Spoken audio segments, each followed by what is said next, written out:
Parachute Regiment provides the capability to deploy an infantry force at short notice in the vanguard of operations and the most demanding of circumstances. Paratroopers have two unique roles. They are trained and ready to form the spearhead of the Army's rapid intervention capability, and they are the integral part of the United Kingdom's Special Forces. We're not assessing fitness, but what we are assessing is their mental robustness. What I mean by this is anybody can be fit, but can anybody carry a log and go deep and stay in the red zone for 20 minutes, sub 20 minutes on a 2 mile best effort? Just like on operations and previous experience and many of the team that have been through it, if someone's injured, are they willing to go that extra little bit just to save the life of another soldier? When I'm looking at them, I'm not looking for the loudest on the log, and we're looking, for the one who's grafting, putting the effort in, making sure that toggle's tight. Anyone can gob off. It's about actually doing the business and getting that log forward. Same going into a platoon section attack, looking for that Joe, Tom, who's cutting around, doing the 2 IC role, just not shouting, being a DS watcher. It's about doing the job, but also having the humility and being humble at the same time.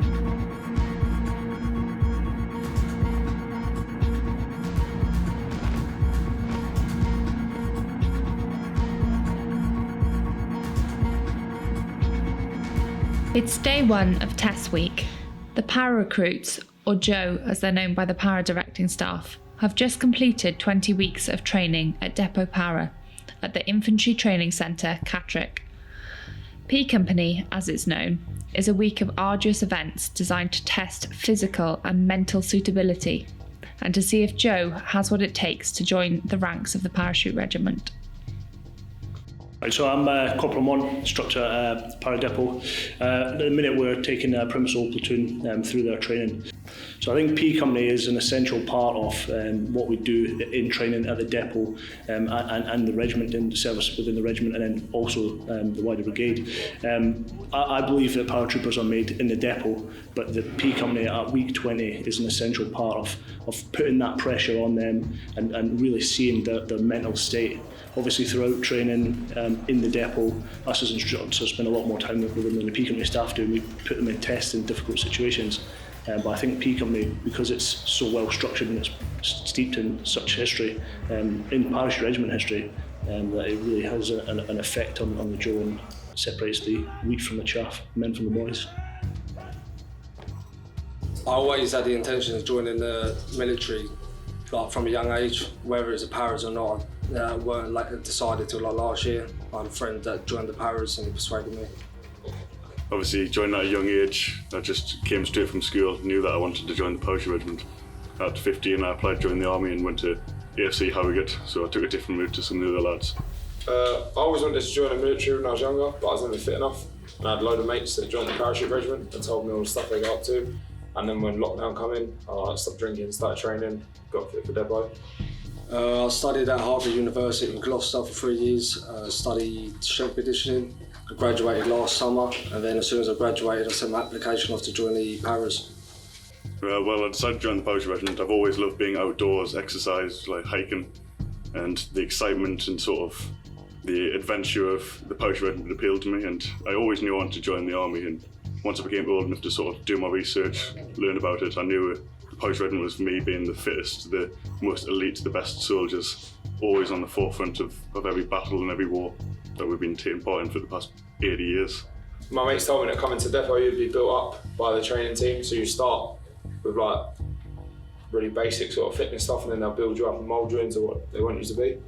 Yeah, before you, from the get-go, you constantly you hear about people getting injured and getting smashed into the fids, but it's so gradual throughout training. That's why injuries are so minimal, and you don't do a 10 mile until you're 5 weeks away from P Company, and even then I've only done 2 so far. So it builds you the constant confidence throughout training to when it actually comes to crunch time at P Company, you know you've really hit some achievable goals. You've done it before.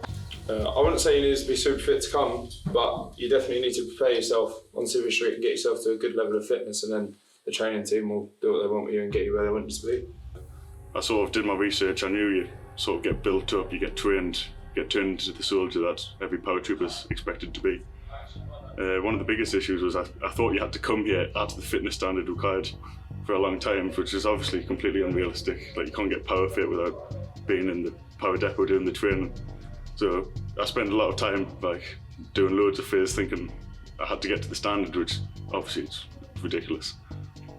So when we're running alongside a log and I'm sort of looking at the Joes, it's not me who's running P company as an assessor, but in a sense I am assessing them throughout their training in the depot. I'm like writing weekly reports and sort of looking at the Joe and trying to evaluate them and see their weak points and try to improve them, train in rather than select out. But during the P company, especially on some of the hard events, log, stretcher, it's a good chance for me to see my recruits I've been training in sort of like a different light, and I get to essentially take a step back and then see the pressure that's been applied to them. So I think whenever we're looking at them, the sort of key attributes that we're looking for is sort of like really that mental toughness. Some of the events are short and punchy, and there's a good variety of events. Unlike the commando test where there's only a slack handful, we have quite a large number, which allows us to look at them in different ways, and it really highlights, in different aspects, sort of mental toughness. When the chips are down and you've given everything, your ability to carry on.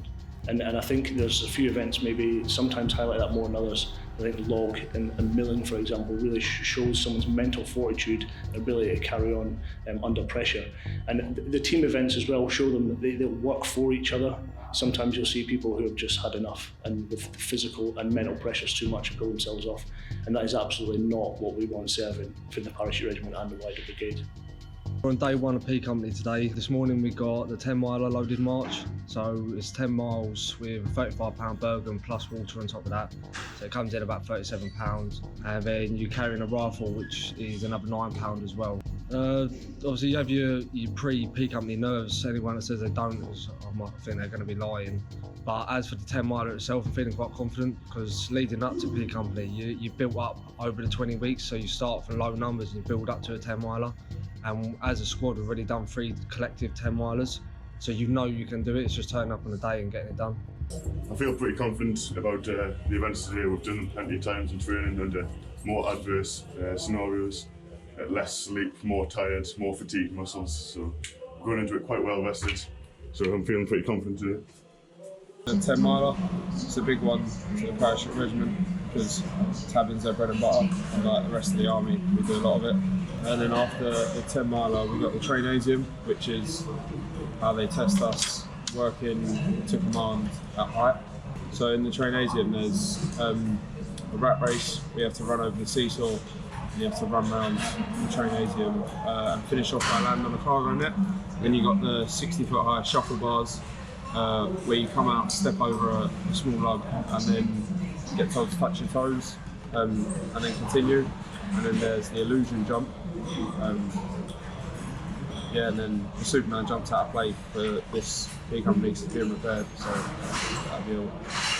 I feel confident going into the events because we've done them all before, but I'm also nervous because it's P Company and it's a different entity of staff that will be testing us today. Yeah, I definitely feel ready. Yeah, 100%. Yeah, I feel like the training 100% has prepared you for this week.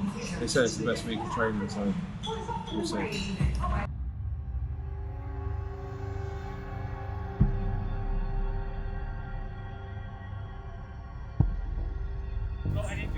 Yes, sir! Everyone finished off? Yes, sir! Yes, sir! Everyone want to be here? Yes, sir! With moments to go until the start of the 10-mile Tactical Advance to Battle, or TAB as it's known in the Army, the Para-DS subject the recruits to a spot check to ensure Joe has the correct kit and equipment stipulated to him on the packing list. After that, it's time to get their Bergens weighed to check they've got the correct weight for the test. The 10 miler is used to simulate moving from the drop zone or helicopter landing site at speed to an objective and is the benchmark test for the United Kingdom's airborne forces. 3, 2, 1, turn to face your right. Forward! Forward! Turn forward! Turn forward! 5, 4, 3, 2, 1, 0! Keep going on this spot, come on, go! 10, 9, 8, 7, 6, 5, 4, 3, 2, 1, 0! So Joe's about to step off on day one of test week in the 10 miler, quite an arduous route, multi-terrain. plenty of hills involved there as well to get them obviously blowing. 10 mile represents the safety distance between parachuting in from the modern day air defence, safest way missiles etc. drop us in behind enemy lines so that we can tap in, take whatever objective or RV at whatever objective we need to.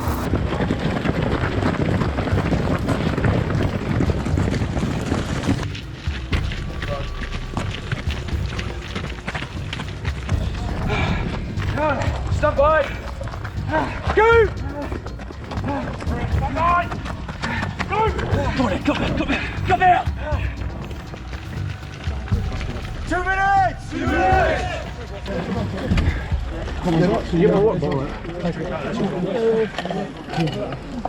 Halfway through the test and the paras get a 2-minute water stop.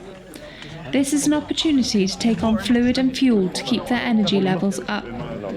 With the DS keeping a close eye on time, it's important that they work as a team and look after each other before stepping off again. 30 seconds! 30 seconds!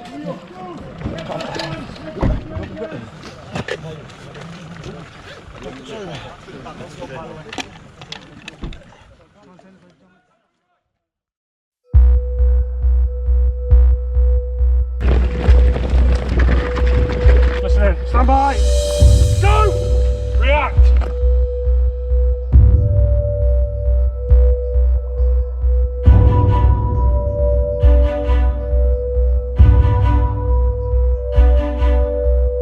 One of the 16 that have come off is Private Cooper, who has not scored well on this event.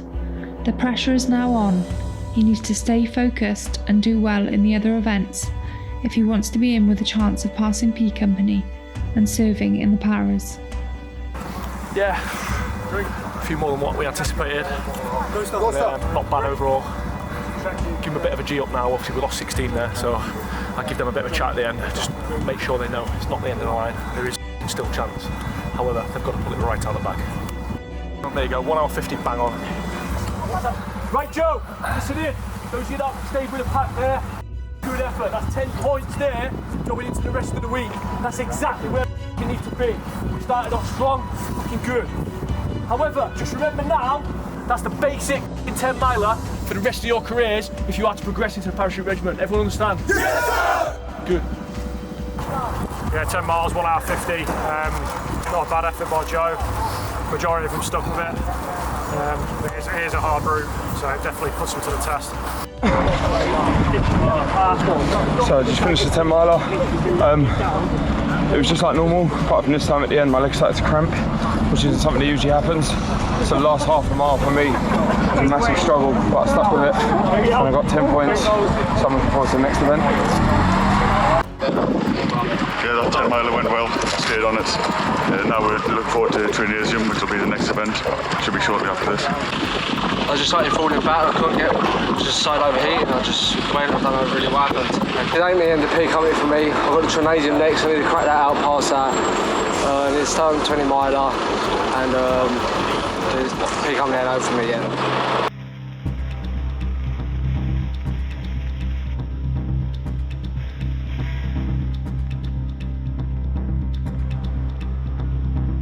And what individuals don't realise while they've gone through tests is that this is the minimum standard for the Parachute Regiment and Airborne Forces. Everything gets longer, faster and harder from here. This could be classed as a job interview to get your foot through the door. Your work starts when you reach the unit.